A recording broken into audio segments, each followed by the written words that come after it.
So why not start with what we're going to build? Some people are saying, are we going to go beyond installing and configuring WordPress? We certainly will begin with that. And what we're going to do is we're going to start with something called the Starkers theme, which is a free theme, and we're going to configure that into a basic WordPress theme. I'm just going to add a little bit of style to help understand the WordPress ecosystem. So by the end of the hour, we're going to build something like this. It's not exactly a artistic masterpiece, it's just a simple theme. It's at erikfadiman.com/live. So I've just built a really simple blog up here, and I've just given it a little bit of styling and a bit of a dramatic footer. This is a picture of Seattle on a sunny day down in my footer, and a couple of blog posts, a sidebar. These are the basic components of your blog, and this is a very basic theme. We're going to talk about how to take a default theme and build it up. What you'll need to know, so this is not a beginner's class, this is designed for designers or web designers specifically. You need to have an understanding of cascading style sheets or CSS. If you don't understand how CSS works, you're not going to get very far. Let me switch over to my keynote presentation. So, why WordPress? Because we're in the age of the content management system. Merely designing and building sites is no longer enough. Well, I spent years first learning how to design websites, and then I spent years learning how to build websites, and I thought that I had some sort of job security. And now they tell me that everybody wants a content management system. And if you can't get in some sort of CMS into your website, you're probably missing out on opportunities for work. This is probably because my client doesn't want to pay me to update the site anymore. It used to be a nice revenue stream. I could say, oh, I can do updates for an hourly rate, but they're now realizing that that's not a good use of their funds, and it's probably not a good use of my time.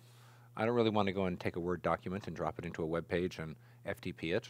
I want to do the fun stuff. So everybody comes to me and they say, how can I make a website which my clients can easily update? My Seattle Central students are getting out of here and saying, or finishing the program and saying, I lost so many freelance jobs because I didn't have a way to update the site myself, or the client didn't have a way to update the site themselves. So everybody's got to get some kind of CMS in there, or they will need, their client wants to start blogging. How can we give them the tools to let them do that? So before we go a little any further on that, you need to recognize the difference between WordPress.com and WordPress.org. And this is remotely hosted versus self-hosted. If you just want to have a blog, and just to make it clear, this is not a class for bloggers. I don't have any techniques for how your blog can get 100,000 hits. I don't have any ideas for advertising. If you just want to have a blog because you want to write about this subject matter which is passionate to you, go to WordPress.com and your site will be remotely hosted. I'm assuming most of you are here because you want to learn how to build blogs. Go to WordPress.org and then we'll talk about how to build a blog. Your blog, someone else's blog, everybody you know needs a blog now, right? Your mom is calling you and say, dear, I know you're going to web design school. Can you build me a blog? The ladies in my lunch club all wonder why I'm not posting anything. So now is the time to start building one.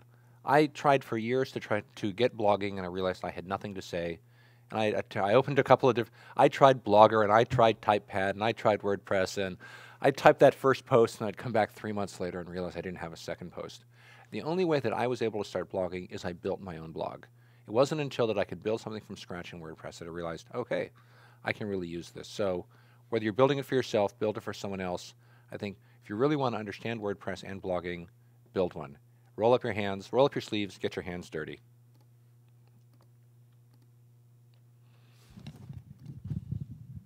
So what is a blog? Kevin, is that a question? Quick question. How did that give you something to say? That seems like a non sequitur. Or did I misinterpret your? I feel like now I need to use it. Oh, okay. I invested the time and energy, you invested something in it. And I invested the time and energy. I understand how it works. It now has value to me. So there's many excellent CMS platforms out there. So we're talking about two different things. Content management systems are a CMS, and there are blogs. Most blogs are also a CMS. A CMS allows non-technical users to update a site. So SharePoint is a content management system. Joomla is a content management system. Drupal is a content management system. WordPress is a blog and a content management system at the same time.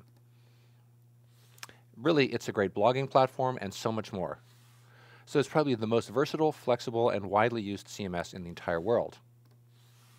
It's fantastic for bloggers, it's fantastic for magazine sites, it's fantastic for small businesses, and even today, lots of enterprise-level clients, Fortune 500 companies, are using WordPress as the default backbone for their site because it's so easy to update, maintain, and customize, and you can't necessarily tell it's a blog. We can build WordPress out to look exactly like a blog, or we can completely disguise the fact that it's a blog. This first week, we're going to build a blog, and by the end of our 4 weeks, we're going to build out an entire site that you can't even tell it's a blog, but the owners of that site will be able to update it because they go into their WordPress admin panel. With enough knowledge, a designer can do anything. Unfortunately, the road is slow and confusing at first. So just to clarify something, this is particularly for our online audience, Jim, and tell me if you get some sighs of disbelief in the chat room. I want to make it clear, this is not a PHP class.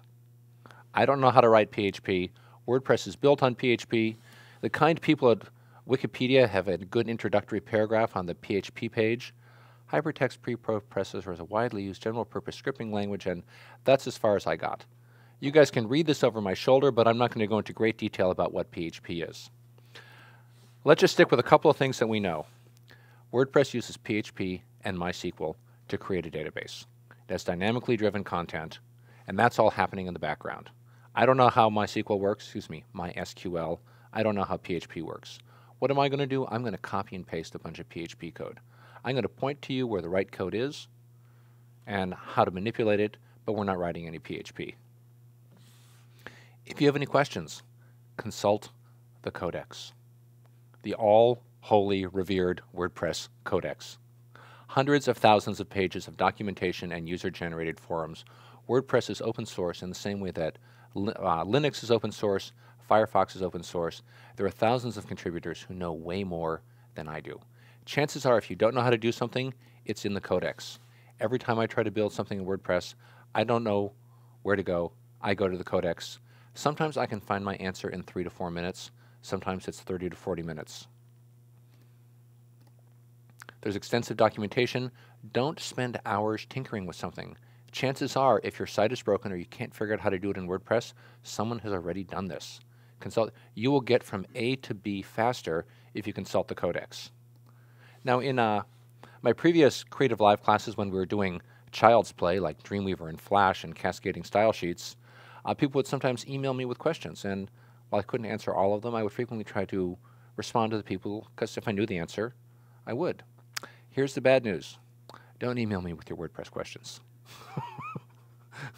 All I'm going to be doing is looking it up in the Codex and getting back to you. Have you ever seen the site that says, let me Google that for you? Let me Codex that for you. So chances are I don't know the answer. It's in the Codex. The same thing for plugins. jQuery slideshow, drop-down menus, contact forms, you need a certain functionality. All this stuff has already been built. There's all sorts of plugins and widgets. There's thousands of add-ons that already work. They're functioning, they've been reviewed by people, you can see screenshots, you can find out if something's working well or poorly. Get comfortable with using plugins. Once again, don't build it from scratch. Don't reinvent the wheel. The plugins are there for you to add functionality to your site quickly and easily. Cascading style sheets. You're not going to be able to build anything in WordPress without a basic knowledge of CSS. One of the main points that I try to make in my Dreamweaver and HTML and CS classes is the separation of presentation and content. If you're unfamiliar with that core concept, you're not going to get anywhere. You're also going to need to be really patient because there's a lot of trial and error and hide and seek. There's a lot of code that you need to wade through and do a sort of isolate and try to find things and say, oh, that thing does this, or that piece of code affects this piece of visual appearance. And you're going to need to be patient. Experiment, explore, and find the CSS selector that you need. So you're finding an HTML element within all that PHP, and you're going to modify its appearance with some CSS. Is it easy to find this stuff right away? Absolutely not. It's like finding a needle in a haystack, but once you get familiar with it, a lot of patterns recur, and you can find what you're looking for. So the first thing you're going to need to do is install WordPress. Now, we're living in the modern ages, and more hosting providers provide something called the one-click install. And I'm seeing manual installation being less and less common. Every hosting provider is different. You'll If you're ready, this assumes you already have a website and a hosting agreement. You've got some sort of control panel. Every website hosting agreement is different. You can log into a control panel, and theoretically you navigate to something that says databases or extra software or free installs, or you just call, and some of them are truly as simple as a one-click install, and some are have interesting banner ads with college graduates on them, and some of them have a two-click install, one-step, two-step. What I have found by building blogs for different clients and on different hosting platforms, you can usually just call customer support. I installed something on GoDaddy the other day. Oddly enough, on the GoDaddy site, and anybody who's been to GoDaddy will know what I'm talking about, I couldn't find what I was looking for. Yes. And so I finally just gave up. I couldn't find the one-click install. I called customer service, and they said, we can take care of that for you. And within 3 minutes of a phone call, WordPress was installed for my clients. So one-click install is becoming much more common. Talk to your hosting provider how you can do it, but if you don't have the one-click install, you're going to need to do a manual install. That is the famous 5-minute install, which wants 4 pieces of information: your database name, your username, your password, and your local host. For those of you who are purchasing the class files and the download files, I have wp-install.pdf included in that, and I'm going to jump to that real quickly.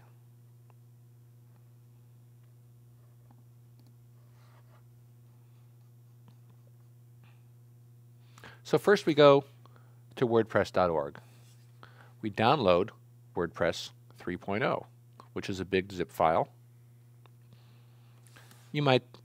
Some of you might have an older version lying around. You'll probably be prompted to upgrade. WordPress 3.0 is an incredibly stable platform.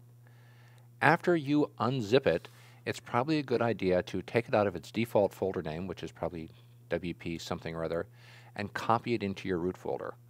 I like to put everything into a folder called blog, but you can call it whatever you want. What I would recommend for people just getting started, put this in a subdirectory in your folder. Do not put this in the main folder or the top level of your site unless you really know what you're doing, because if you make a mistake, it's going to mess up everything in your site. If it's in a subfolder, you can tinker, experiment to your heart's content until you understand what's going on. And then if you look at this diagram, once I had everything finished, I would move everything up one level into the root folder of my site.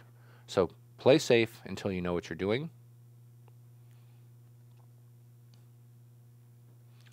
Once you've got it in place, you'll go back to WordPress.org and find the instructions for their famous 5-minute installation.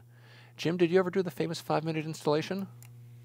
I sure did, Eric. I think it took me about 25 minutes. 25 minutes the first time? It took me about 45 minutes the first time. I had you helping, so made it a little easier. I probably slowed you down. I couldn't figure it out for the life of me.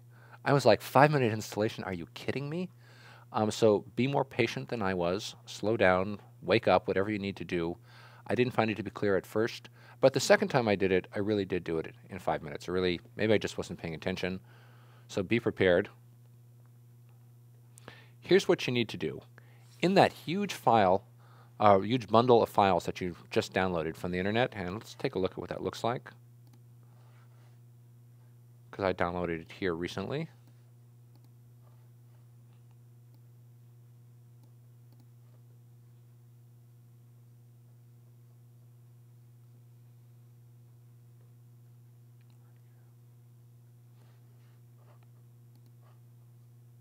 There we go. So the whole WordPress package has like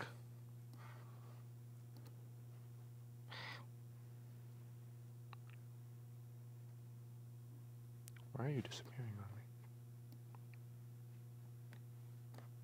There it is. There we go. This many PHP files, most of which you'll never use, most of which are running the functionality in the background. And you're looking at them like, where do I begin? You begin with something which is called wp-config sample.php. Mine says config right now because you take wp-config sample.php, you rename it to wp-config.php.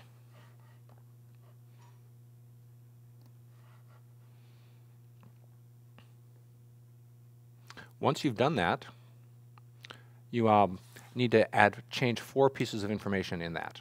You need to know what your username is, your database, your password, your database name, and your host name.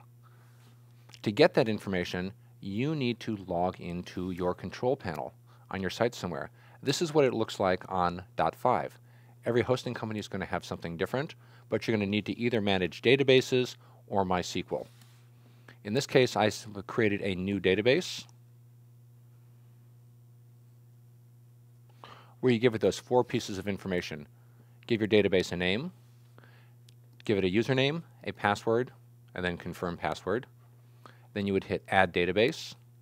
Those 4 pieces of information that you put in here will match that same information that you're going to enter into wp-config sample.php, and then save it as wp-config.php.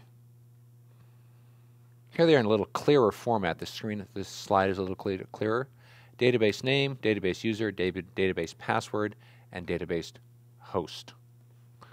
You will then also be asked for 4 secret keys, which you can come up with a 120-digit alphanumeric number yourself, or you can go to wordpress.org and use their online key generator, which will give you 4 numbers like this.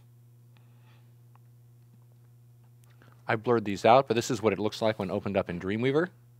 4 pieces of information.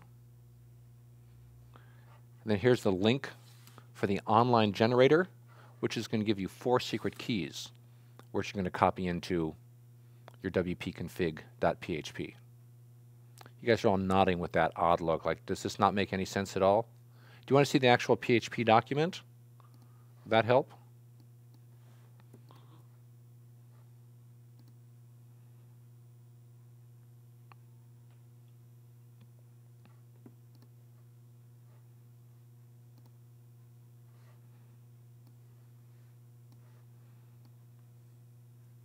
Here you go. You put your unique passphrase here. This is something that I just defined for a local version. You put your database name here, you put your username here, your root here, and your host name here. 4 pieces of information here, which you got from configuring database online. 4 secret keys that you got from the wordpress.org online secret key generator. And that's for security, so that your site can't get hacked or get too much volatile spam. You're all ready to go back to the one-click install instead? No, I'm fine with this. Jim, is that resonating with the chat room out there? Yeah, and one a pro tip here from Taubcat said if you move the wp-config PHP file back one directory, WordPress will find it, but it'll be harder for hackers to get at it. Ah, I didn't know that. What a fantastic tip. Great tip. So, thank you. So thank you. And then we did have a question from Periwinkle about asking about security when doing a self-install. Wanted to have a little more, if you had a comment about that. You know, internet security is not my area of expertise. I'm a designer. I've probably made my entire site vulnerable just what I've spoken in the last 5 minutes and showing you this config file. I couldn't answer a security question. Okay, and then there's a lot of questions about MAMPs and WAMPs. We're getting to that. I figured that's what I told them. Kevin, is that a question from you? Well, just to play the dummy here, to put your unique phrase here would be that long 1,000-character thing? Yes, exactly. Okay, each one of those would have a huge, long generated... Looks like this. Passcode. These things. Okay. Yes. They're encrypted. I go to, at wordpress.org, this was somewhere in the 5-minute install screen. I went to the online generator. It generates 4 lines of code. I copy and paste them. Those are unique to my particular install. Okay, and the idea is that nobody could guess that stuff. Exactly. Although I'm sure people are typing like mad right now, and my site's probably being hacked as we speak, so why don't I scroll out of there? If anybody was fast enough to type all 4 of those on that resolution screen over the internet, they deserve to hack into my site. And they will have, then they can update my blog and save me the trouble of doing it. Nevena? Could you actually change that key in case Yes, you could. you realized your security is... Absolutely. I So could go home right tonight now- and I could generate 4 new keys and I could do a fresh install. So then you're safe again. Yes. Okay. That was it. So I've downloaded WordPress from Wordpress. I've downloaded this big folder. I've copied it into my site somewhere. I put it in a separate subfolder called blog or something like that. And now I need to upload it to my site. This is going to take a lot longer than you think. If you're using an FTP program or using something like Dreamweaver, you're going to keep walking back to your computer and going, still? How long is this going to take? It seems to take forever. Perhaps I was just impatient that day, but you should probably just go outside and have a cup of tea and just come back 30 minutes later, because it's going to take longer than you think. Then you need to open up your web browser. You need to look for, in your root directory, your site.com/blog, or wherever you put your stuff, you need to find install.p or wp-admin/install.php, and that will run an install script. You'll be prompted to give your username and password, and then you're ready to go. And you're ready to start blogging.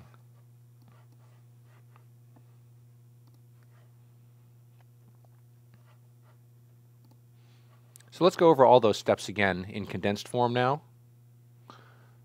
Go to WordPress.org, download and unzip the WordPress package, copy everything into a folder called blog or whatever you'd like to call it.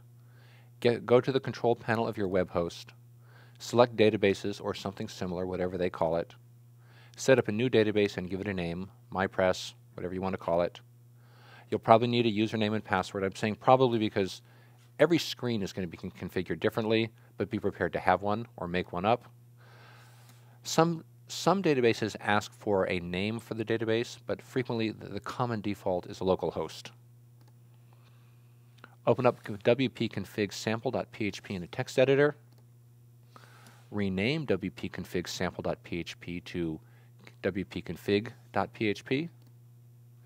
Add your database details, generate your 4 secret keys, save the file, upload everything. This will take forever. Log in. And now, Kevin has had a question. Quick question.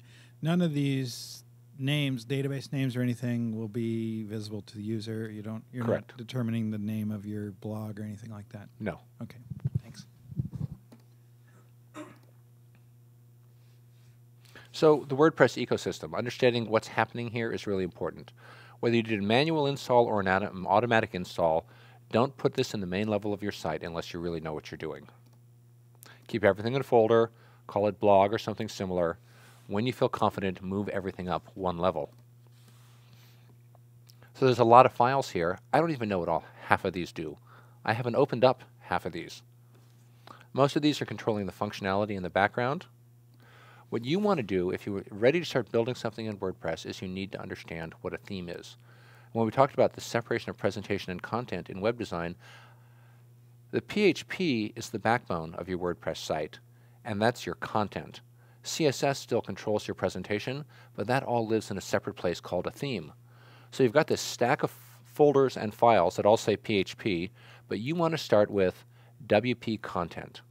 That's the first place to look. Within WP content, you're going to see a folder called themes. Within themes, there are going to be as many themes as you choose to install. The default now is called 2010. In my particular folder view here, I've installed a couple of other themes. You could have 10, 20, 30 themes. You could give your blog a new look and feel every day. There are free themes that you can get online. There are premium themes that you can pay for. You can build your own theme. Whatever you do, they're all going to go into this folder called themes. And within that theme, you have a bunch more PHP documents. And the linchpin is something called style.css. So we've dug down to the core. This is where you're going to control most of your visual information.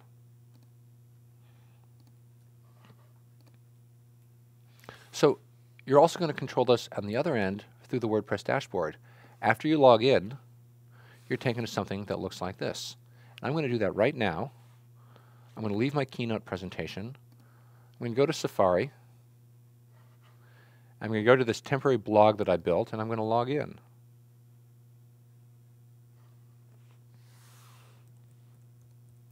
Do I remember my... Oh, I can't log into this one on this browser. Can I remember that? Bear with me for a minute. Did I remember to write that down? Nope. Yes, I did. I knew this was going to happen. I was going to have to do this in front of a live audience. And I said, you're going to forget that. Just bear with me while I type. Jim or Kevin, perhaps you could keep the troops entertained for about 60 seconds.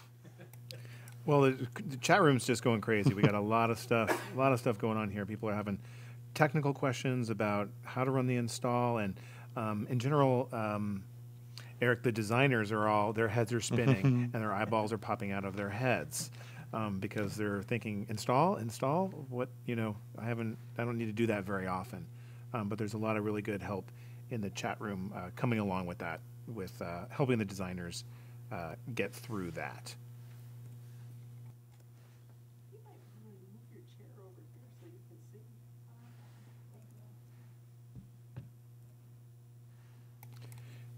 People are asking about whether there's a course outline for all four classes. So No, there's not. There's not one yet. Jim, perhaps you can answer this. Is WordPress free? All this? This stuff is all free. It's Free all- and it is- open source. It is all free and open source, correct. Thanks.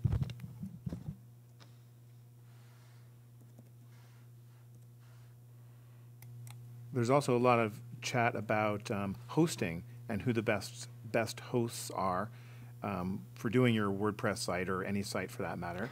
And so if there's people out there in the chat room that have really great hosting that you want to work with, you should mention that. And I know Eric always has a comment about that.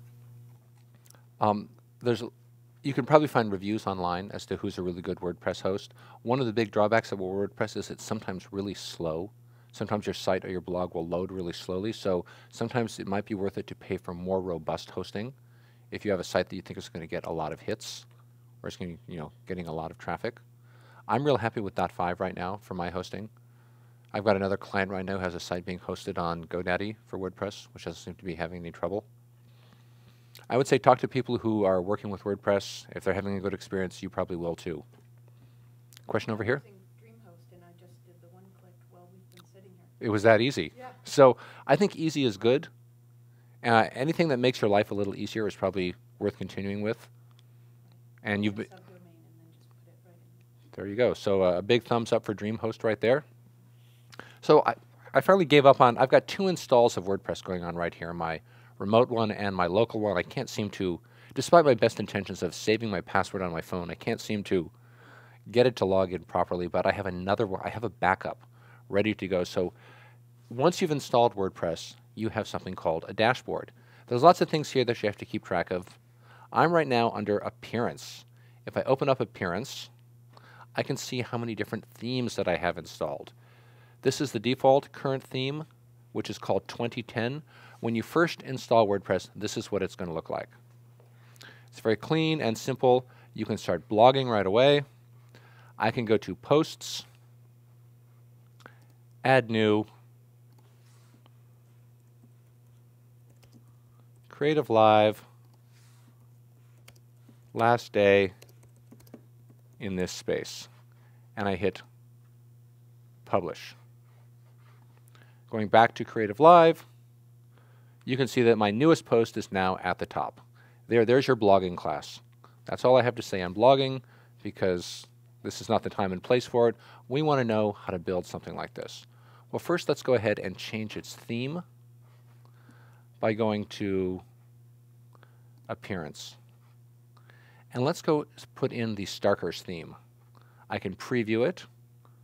I've already installed this. If you wanted to look for other themes, you could go to Install Themes, and you could browse. You could look for Silver themes, find themes, and here's one for the photojournalists out there. And then I can just as easily say install this one, return to my front page. Well, that one didn't work. You should be able to install it right away. Oh, activate. There we go. Missed a step. Now it's my current theme. Now I've got a new theme. How did that person build that? The same way we're going to build ours in just a minute. With a fundamental understanding of the building blocks, it's real easy to go from one theme to another really quickly. I'm going to go to Starkers, and I'm going to activate it for a minute because that's what we're going to start with. So Starkers is, it's pretty stark, isn't it? Not a whole lot to look at there, but if you go to Starkers theme,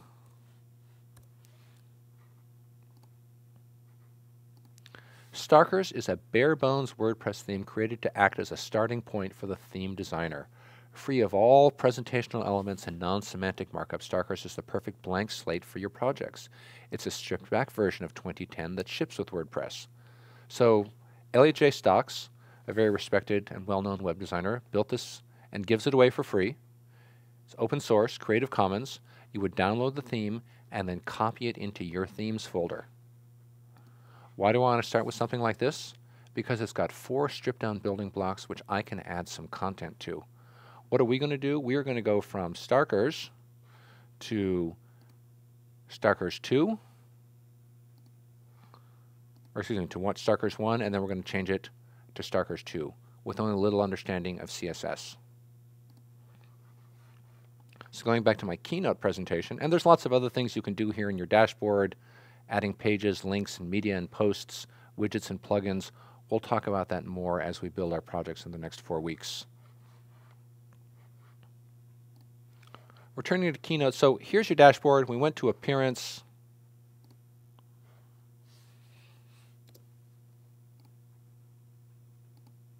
To change our theme, we talked about the hundreds of themes available.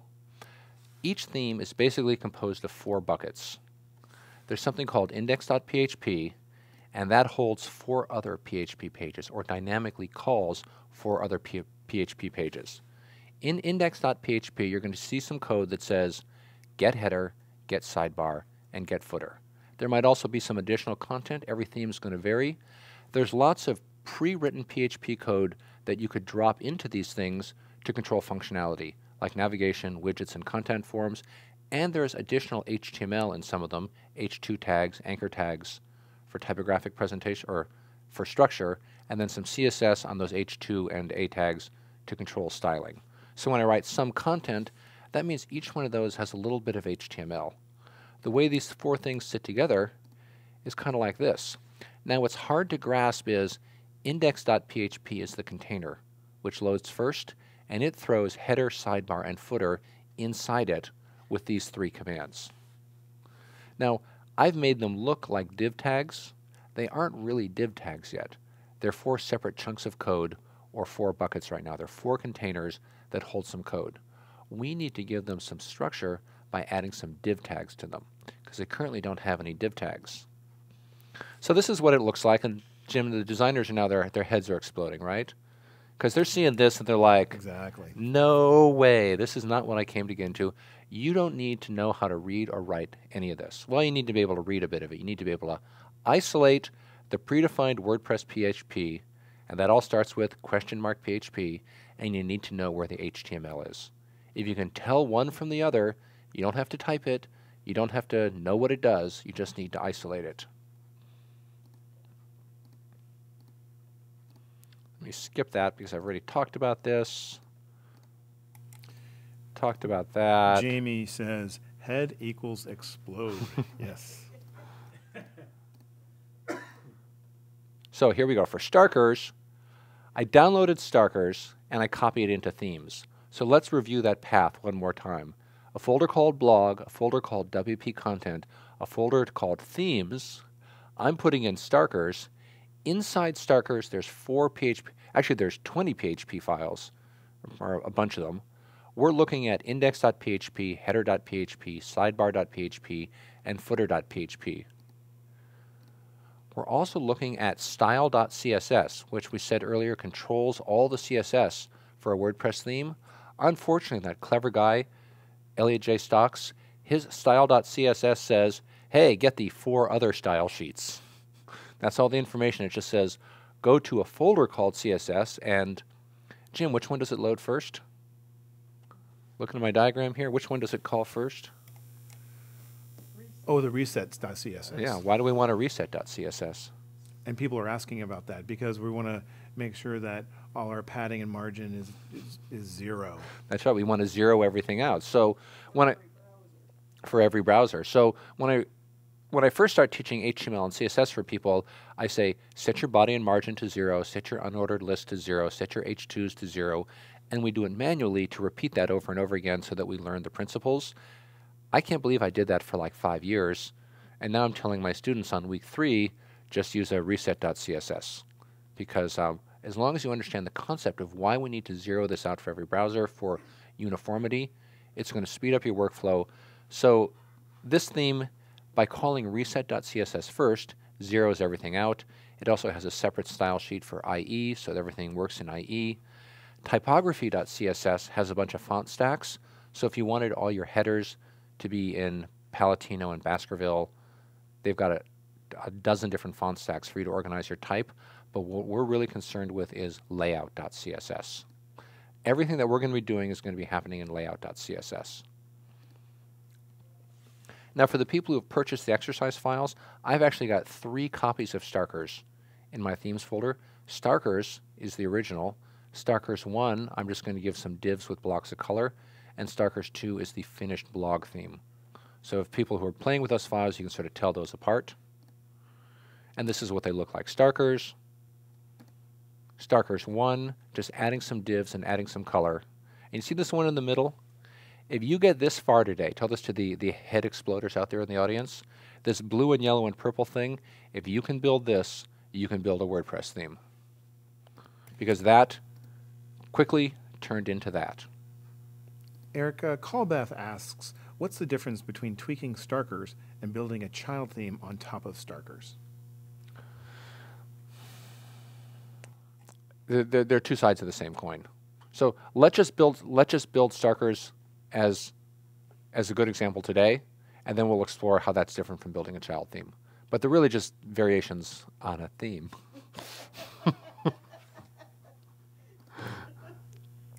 Okay, so almost all of your work is going to be happening on layout.css. So first thing we're going to do is we're going to open up index.php, and we're simply going to wrap everything in a container div. Looks kind of like that. We take everything in that PHP file, and we say div, I should have said ID equals container, and div. And it might help you visualize things by giving it a dotted red outline or a colored background. And that's what we're going to continue to do with it. We're going to take 4 PHP documents, we're going to put 4 divs into them, and then we're going to go to layout.css and we're going to define what these divs look like.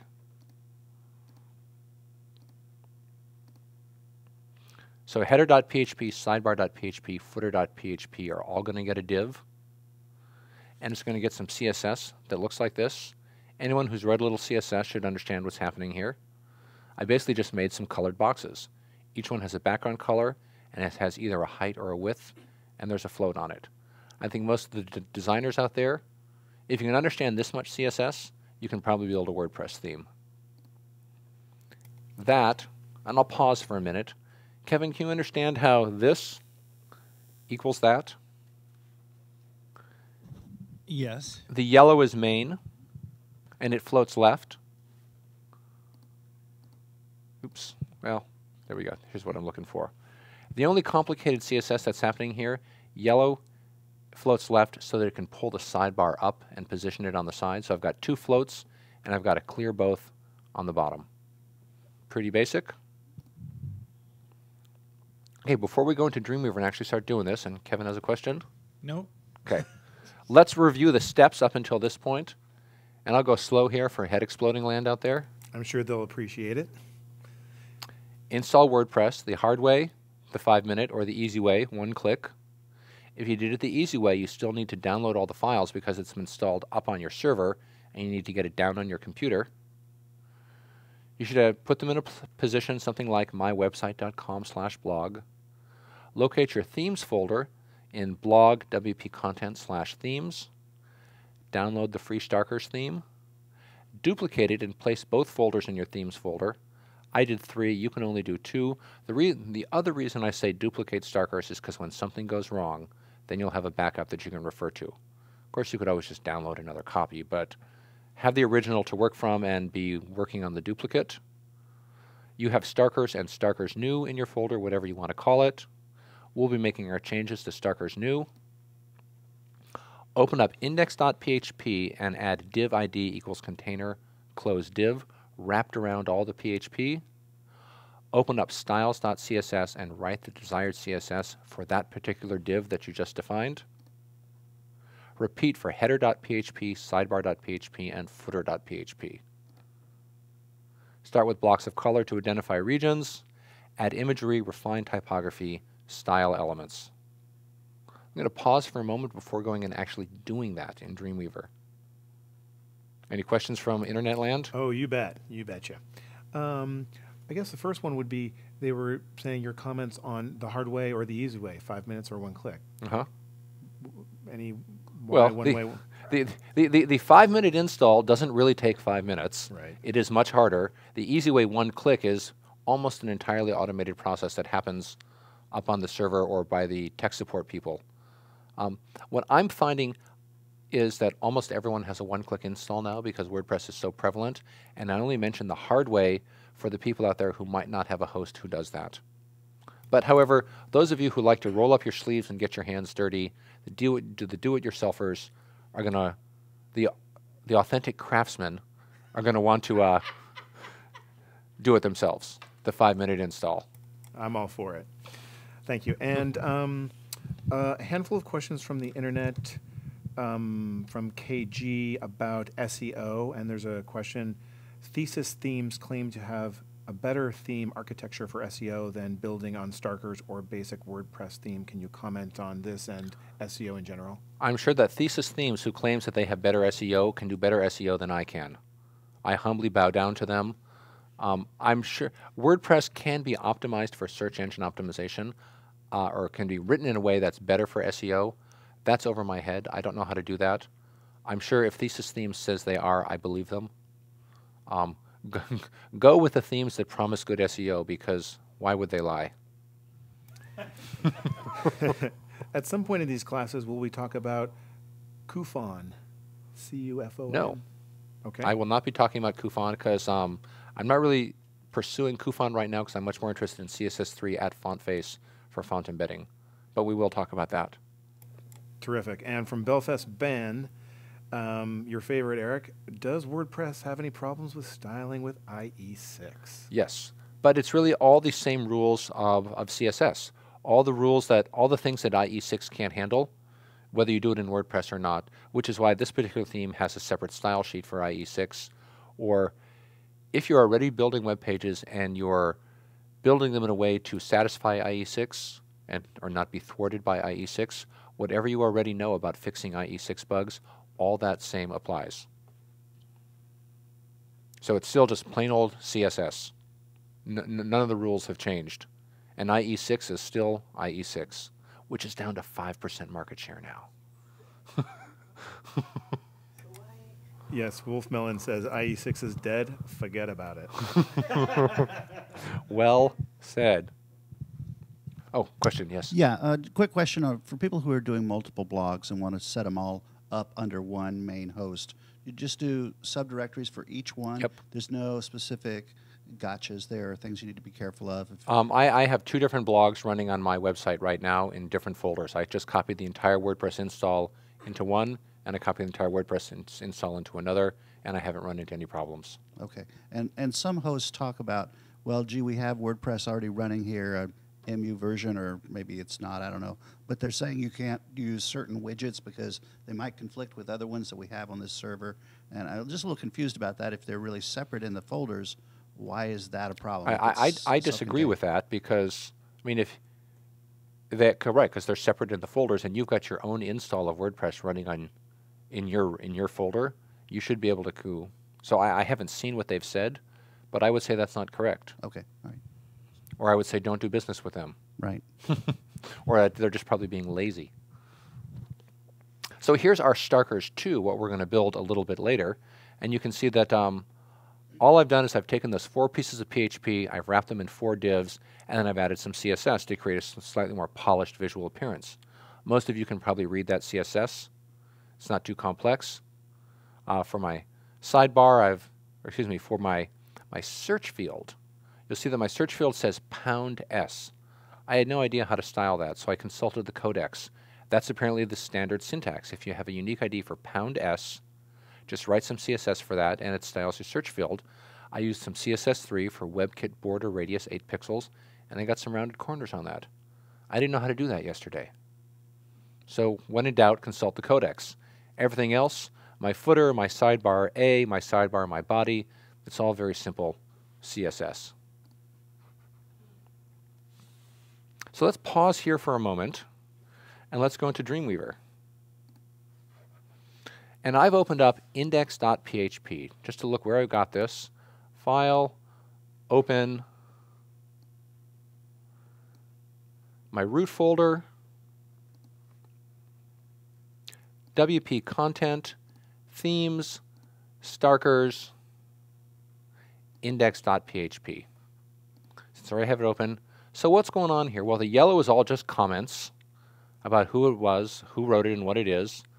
It's got some code in it that just says, get the header, get the sidebar, and get the footer, and run the loop. The loop is really important in WordPress because that is a conditional statement that basically checks for new posts. And there's a whole other file in here called loop.php, which has a lot of PHP in it that determines what's a post and what's a new post and how to display your content. Fortunately for us, we just know that it says, get the loop. We won't just discuss the loop a whole lot. We just want to do this. Envelop everything, insert, layout object, div tag. I'm going to call it container. Now, for those of you who are used to working with HTML and CSS in Dreamweaver, you would say new CSS rule. But it says this document only. I can't really define it here. And if I go look for new style sheet, it doesn't know. There's no established linkage. So I'm just going to hit cancel. And something bad happens. So we ignore that. We just won't say new CSS rule. We'll just say OK. Div ID equals container. It looks like my closing div didn't end up where I wanted it to be. So my div wraps everything, right? Now I need to say File, Open, Starkers, CSS, Layout.css. Here's where I define the rule which I just created, or provide styling for the div that I laid into my HTML by saying new CSS rule. It's a unique ID called container. And now I can say this document only because I'm in the style sheet. This is a little tedious because we have to go back and forth. But once we've established our divs, our CSS files panel in Dreamweaver will recognize them and their child selectors. So I'm going to click OK. And we'll just say that it's a box of 960 pixels. And its border is dotted and thin and red, just so we can see where this is. And click OK. We need to save this, and we need to save this as well. Then we need to remember which browser this was in. Yeah, there we go. And go back to Starkers, current theme, Starkers, creativeLIVE. And now we've got a red box around everything. We've made our first div in index.php, just like you would for your container in HTML and CSS. But it's living in this foreign object that we're not familiar with. Now we return to Dreamweaver, and we say File, Open. I'm still in Starkers. I'm going to grab header.php. I'm going to grab all of this content as well.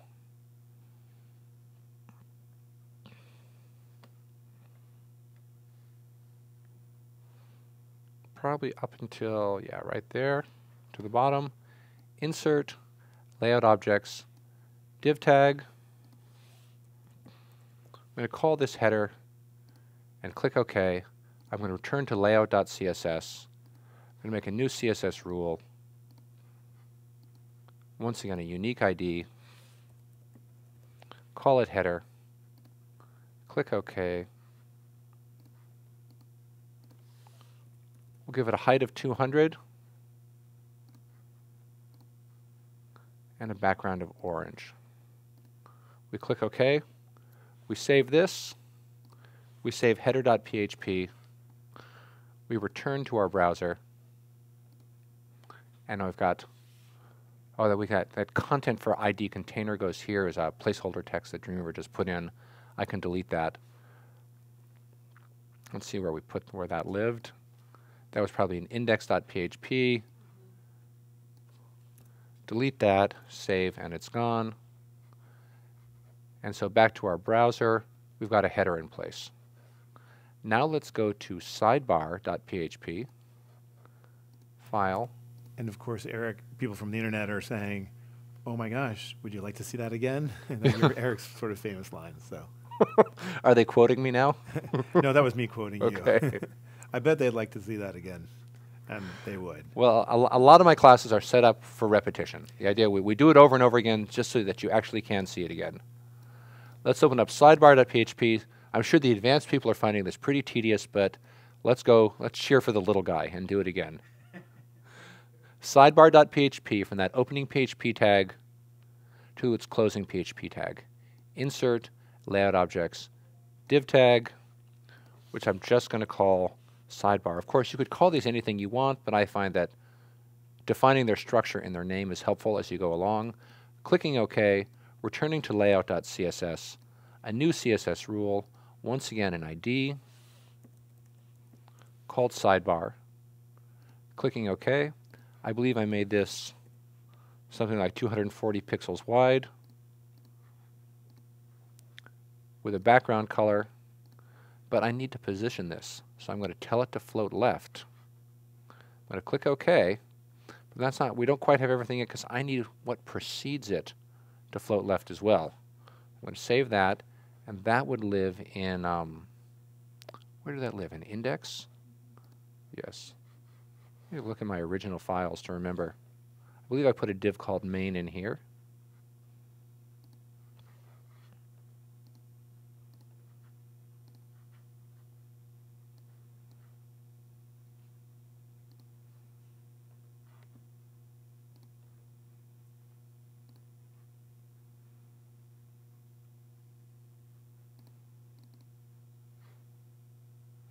Yes, I put a div ID called main after the get header and before the get sidebar in Eric, index.php.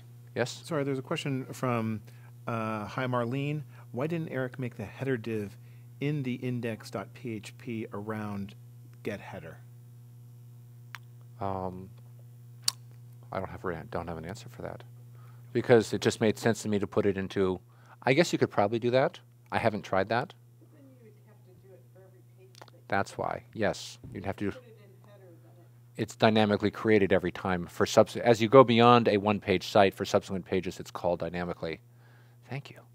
I knew there was a reason. I just couldn't put my finger on it.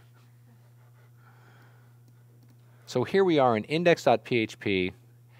After get header and before get sidebar, I want to wrap this content in a div called main. Insert, layout objects, div tag, which we'll call main, and click OK.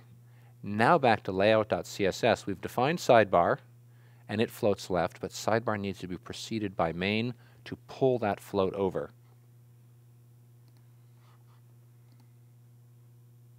Make a new ID called main.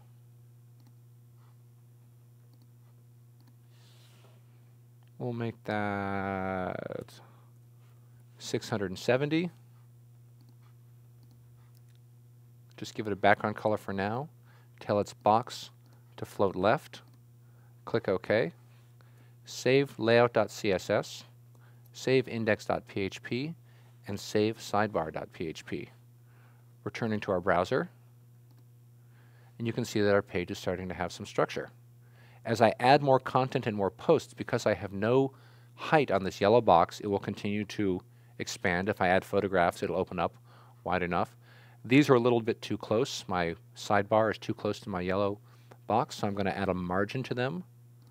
Returning to Dreamweaver, I could go back to layout.css. I could go to sidebar. I could go to its box level property. And I could give it a 15 pixel margin on the left. Save the CSS. Return to the browser. And now I've got a gap between them. I've still got a footer down here which doesn't have any shape yet. So I'm going to go to Dreamweaver one more time, and I'm going to open up File, Open. In the right place.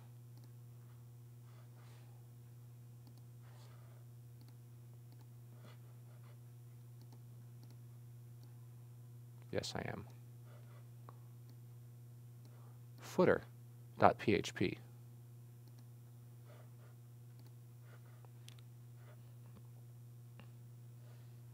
Just going to grab everything here and wrap that in another div called footer. Insert, layout objects, div tag, footer, and click OK. Return to my CSS, make a new rule, once again a unique ID for footer. Click OK. I'll just give it a height of 100 and a background color light blue. And because this has been preceded by a couple of floats, I need to apply a clear to it so it's not overwhelmed by the floats that preceded it. My old motto for clears is clear left, clear right. I can't remember which. When in doubt, clear both. Click OK. Save layout.css. Returning to the browser. I did something wrong there. Let's go take a closer look at my code by looking at my pre-existing version.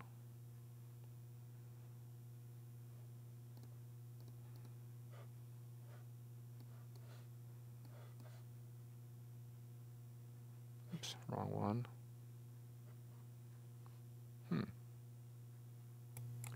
You know what? It looks like There was a question from the internet asking, did he mean to float the sidebar left? Didn't he mean to float it right? and you could have done left or right. I did mean to float it left, but looks like I've put my div ID footer in the wrong place. Looks like it needs to be in between the sidebar's footer and this opening PHP tag here. All right, because of this comment here. Let's return to my other footer. I should have put that opening div.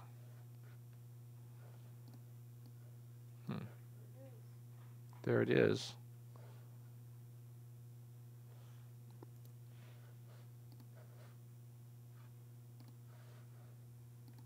There it goes. Like that. So I've got 4 pieces of PHP. Each one has a div wrapped around it in a pretty simple fashion. Each one of those divs is given a height, a width, a color, and possibly a float. If you can build this, everything else, the CSS after this, gets really easy.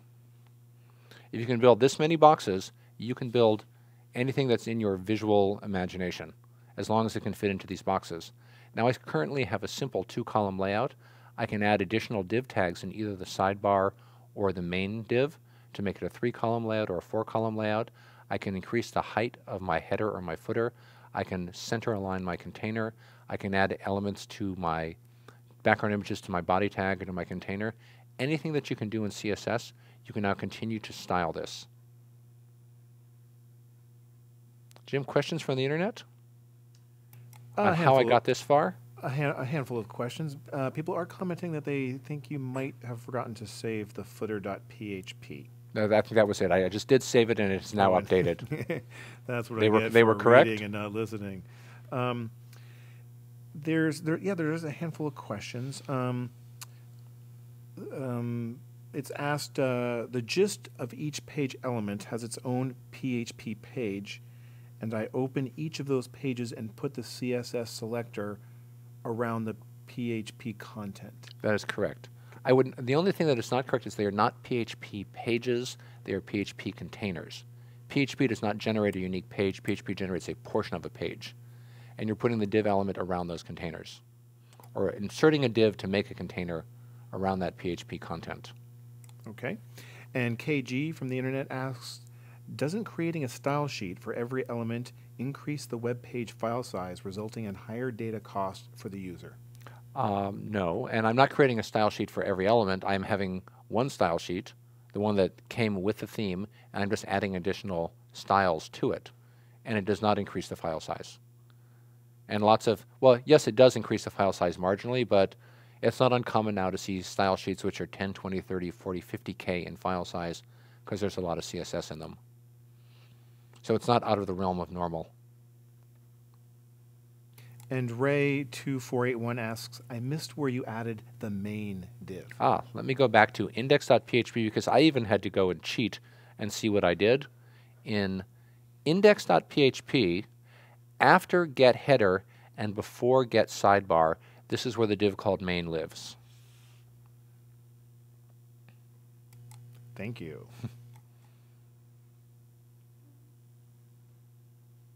Other questions from the internet before I go on to the next step? I think you can move along right now. Okay. There's a lot of questions asking about CSS. But we've referred them to your previous CSS class. Excellent. So let's go back to Keynote for a minute. So there's advantages and drawbacks to this, how I've been working here right now.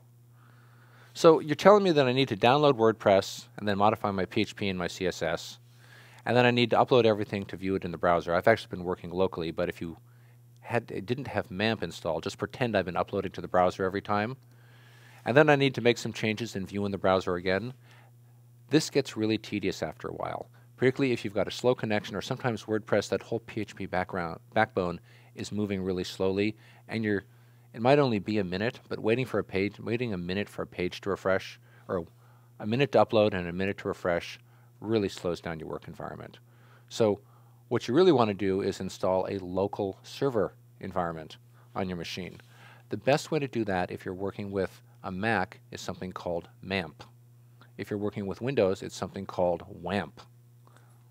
This installs Apache, MySQL, and PHP on your machine. Now, up until about a week ago, I was really ignorant about this sort of thing, and I always thought that a server was a machine somewhere. You know, I thought it was a computer in a room down a hall somewhere, and really I'm just installing software on my computer to make it run like a server. So I've actually been because I couldn't get into my remote site, I've been running on a local server here using Wamp this whole time. What do you need to do? You need to go to the codex. Codexwordpress.org, installing WordPress locally on your Mac with Wamp. There's also a similar page for Wamp. Anybody who is familiar with configuring a server environment, have you done this before? How easy is this? Pretty easy. Took me about an hour the first time. But in terms of server speak, this is like child's play, right? I don't have step-by-step instructions for how to install Wamp in this keynote address, but I recommend going to the instructions on the codex. It's really easy. I'll try to walk you through it a little bit right here to what the basic steps are. Kevin, is that a question? Quick question. Once you've done that, can you use it outside of the WordPress environment? You know, like if you have another site that has some PHP code on it? Yes, absolutely. You've got a fully functioning Apache server, MySQL database, and PHP 5.0 or whatever you've installed running on your system. Cool. You can install multiple databases and use it as a full server environment. And there's Wamp and Wamp Pro. I'm just using the freebie one here. The way this works is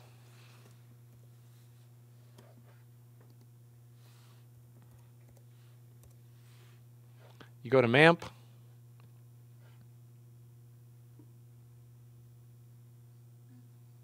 You download it, which I've already done.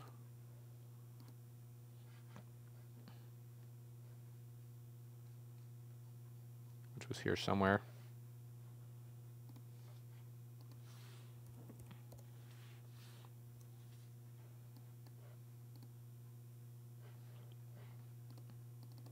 You double click on the DMG to open it up.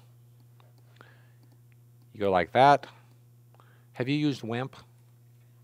Yes, I've used Wamp. So is it? I've never used Wamp, so I'm happy to know that it exists. Okay, so is this a similar process? It's just as easy to install Wamp, and is it also free? Okay. I'm going to hit stop because I've already installed this. Then I just open up, it's in my applications folder. So here's the tricky part. You have to go to preferences.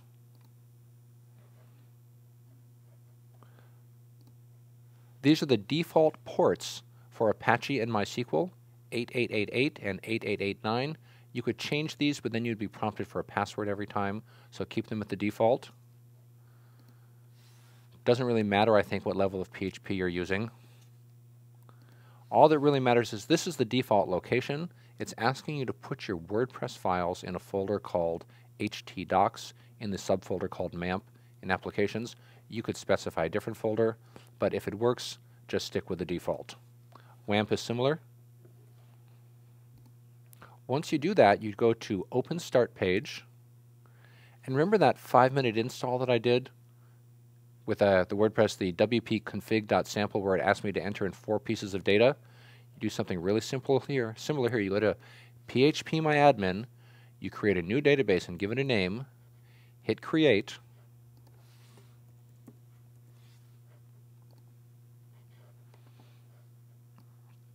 And then you open up that wp-config sample that we talked about earlier, and you add in 4 pieces of information: the database name, which you just entered, the username is root, the password is root, and the database name is localhost. So 4 pieces of information, and then you're up and running and ready to go. Question here? Can you back up 2 screens? Absolutely. This one, Going? that one. That one. Mm-hmm. There they are. There they are, exactly. These are the 4 pieces of information that you, so it's open up wp-config sample.php, save it as wp-config.php, put in these 4 pieces of information, and then the database name that you specified under tester in this case. And then you just go to localhost. Oh, I guess I've already logged in. Let me see if I can get the login screen.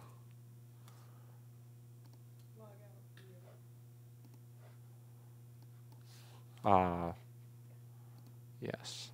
Then you're faced with this login screen.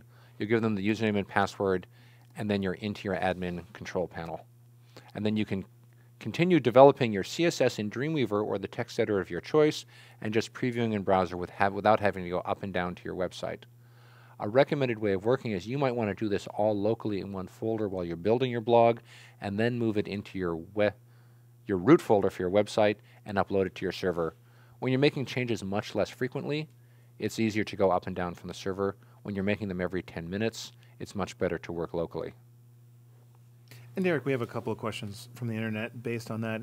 Wanting a little bit, if you could give another explanation of exactly what Wamp is, and then there's a question that says, why do we need to create a local server on our Mac? So 2 related questions. That's the one to begin with. So let's go to Dreamweaver, and if we try to look at some PHP without a server environment, this is kind of what PHP looks like. Dreamweaver can't process the PHP. The browser can't process the PHP, Firefox or Safari alone. Dreamweaver's live view says to preview pages containing server-side code, you need a testing server. Would you like to specify one now? I could also go through this process with Dreamweaver and set up a testing server environment, but I don't think it's anywhere near as easy to do it to set up as Wamp. So what a server does, is, you might correct me here as I go, a server, WordPress can't function without a database. That's the MySQL.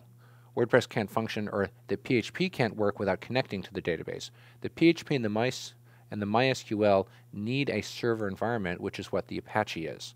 Apache is the software configuration that's running in the background that allows MySQL and PHP to talk to each other and generate WordPress pages dynamically. Is that correct? Whew, I'd never said that before. Nemo says, thanks to Erik, last boot camp class, I'm now using Wamp all the time, much faster. Okay. Yeah. It's a great environment. It will really speed up your workflow. So now let's go back to Dreamweaver. And so we've built our 4 containers, or actually our 5 containers, including the container which holds those 4 divs. And let's look at our CSS. It's starting to grow a little bit. Now you can really do just about anything, but you need to figure out which element is where. Let's go and look at our finished blog here. I believe I have up in Firefox. So here it says creativeLIVE, just another WordPress site. All themes in the very beginning say just another WordPress site. If I wanted to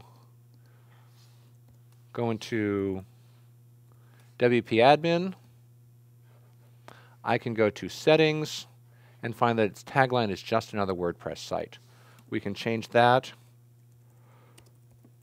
for Worldwide Classroom, and control a lot of other things like the date. Save changes, go back, and sure enough, those changes have manifest. So some things are controlled in the admin dashboard, some things are controlled in your CSS, and some things live in your HTML and your PHP. You kind of have to be a bloodhound to figure out what's going on where. If you remember the principles of semantic markup best practices, what sort of tag do we want in this header? An H1 tag. So where would I find that H1 tag? In the HTML of which of those PHP documents? Header.php. So let's go back to Dreamweaver. Header.php. Somewhere here there must be an H1 tag. It's not in the index. There it is. H1. So what WordPress is saying is let's write an H1 tag here and let's make it a hyperlink and let's use a PHP function to get the blog info, which happens to, so it's dynamically generating the words creativeLIVE. I need to find this, which is header H1, and style it in my CSS. So we go to layout.css, we make a new rule, a compound selection,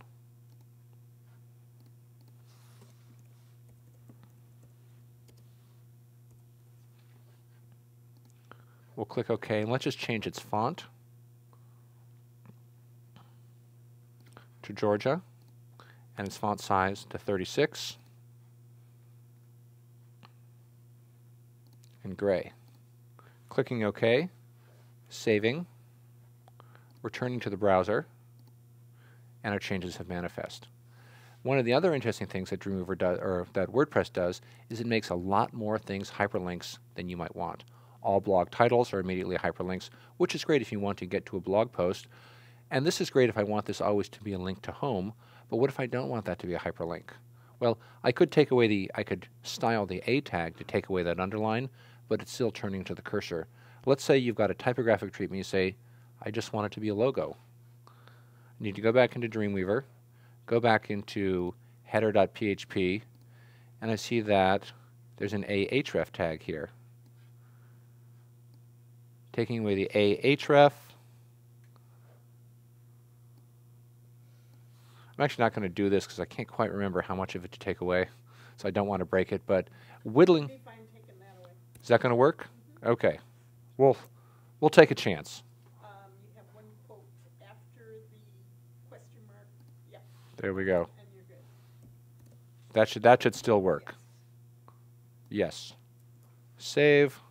Returning to the browser. Yep. Well, this one? That should do it. So you see what I mean by trial and error?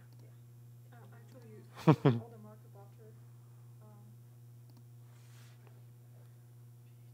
rel, I don't need rel. This one? I think so. And the close, yeah, and the break. Because that's what it's displaying. This one too?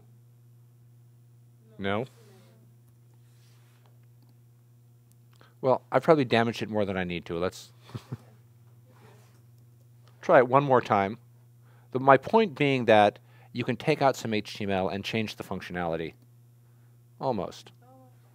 I can't quite nuance that code right now, but with enough tinkering, you can add functionality, take away functionality, add PHP, take away PHP, add HTML, take away HTML. So with the rest of these,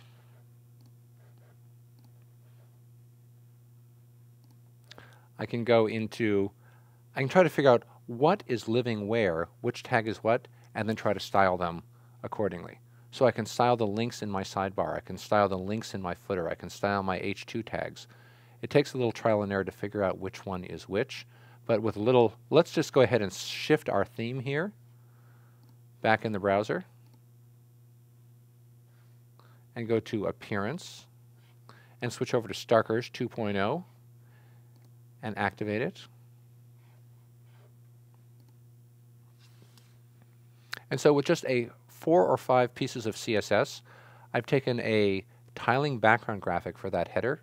It isn't actually in the header, it's in the body tag, and it just tiles and repeats behind the header.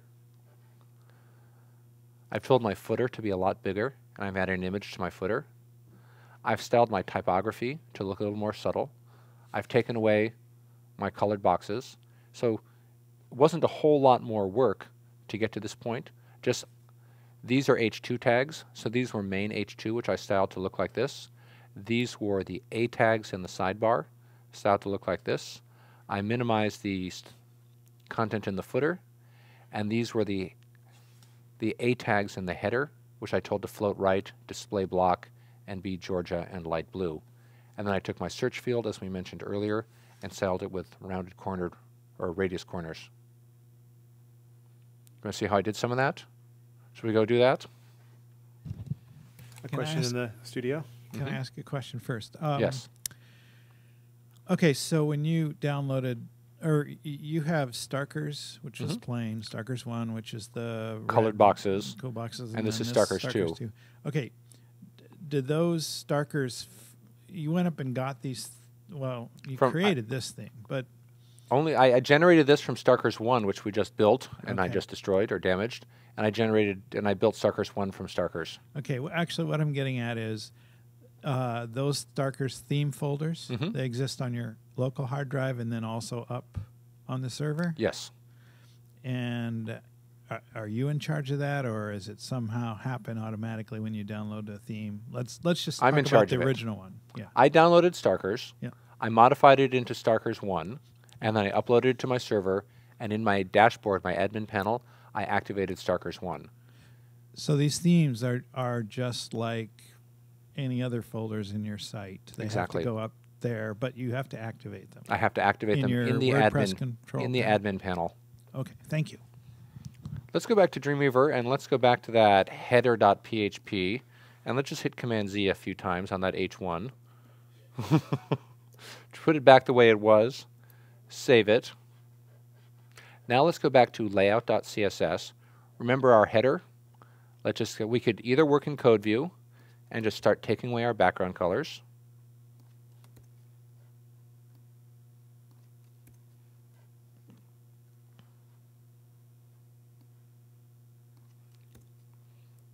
Save that. Open up our CSS styles panel.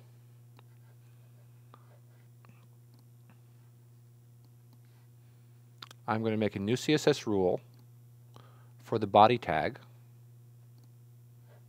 I'm going to get a background image. And I think I'm going to have to browse to the other folder for this.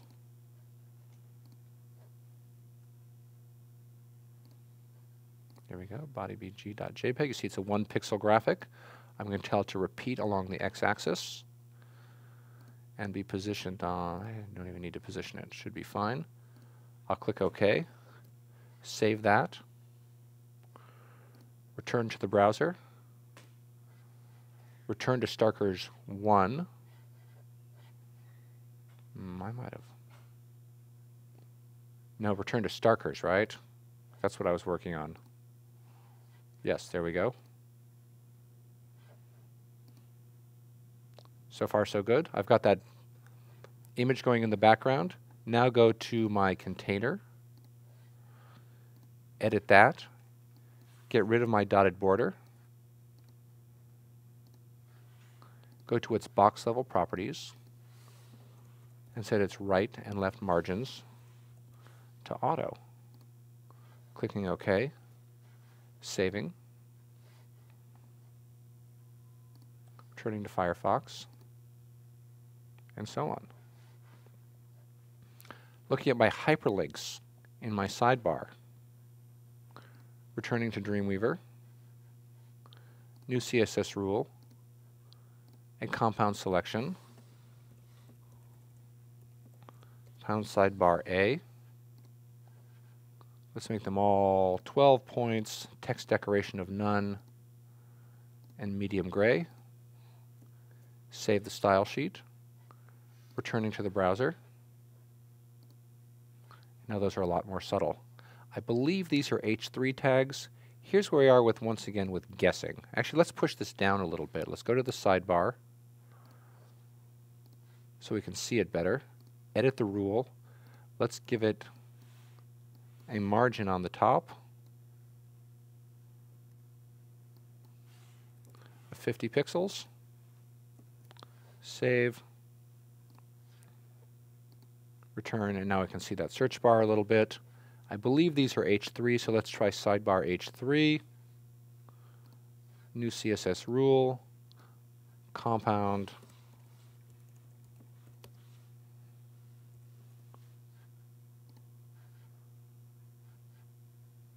And let's just try to change their color to something lighter. We'll go for Palatino. Save. Returning to the browser. Sure enough. So now we're having some much more subtle typography. Okay, this one I can do without messing it up. Proudly powered by WordPress and creativeLIVE. I don't need both of those. Returning to Dreamweaver, opening up footer.php. Proudly powered by WordPress is this link. I want to keep this. I don't want the blog title at all. I'm just going to take out that whole chunk. Like that.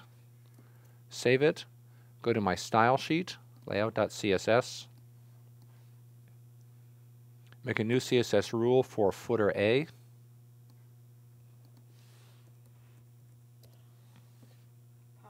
Yes. Pound footer A.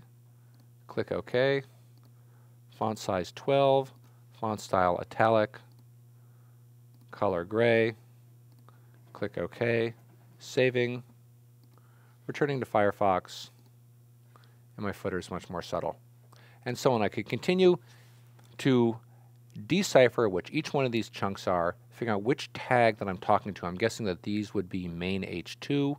I could style them in a certain way, and I can continue to build my blog like that. But since it's getting to be 4:30, I'm not going to build this one out all the way. I'm just going to return to my keynote presentation. And just sort of let's look at the code that I wrote for it. You can see the CSS for the body tag is just one background image which is repeating. The sidebar has been given some padding on the left to allow space for it. Sidebar A is styled similar to the way that I just did it. The search field, as I mentioned before, as I read in the codex, just has the unique ID of #S. I gave it some border radius corners and a background color of blue to look like the way it does. And then my footer, I just made it a lot taller, and I added a big image in it. Nothing too complex.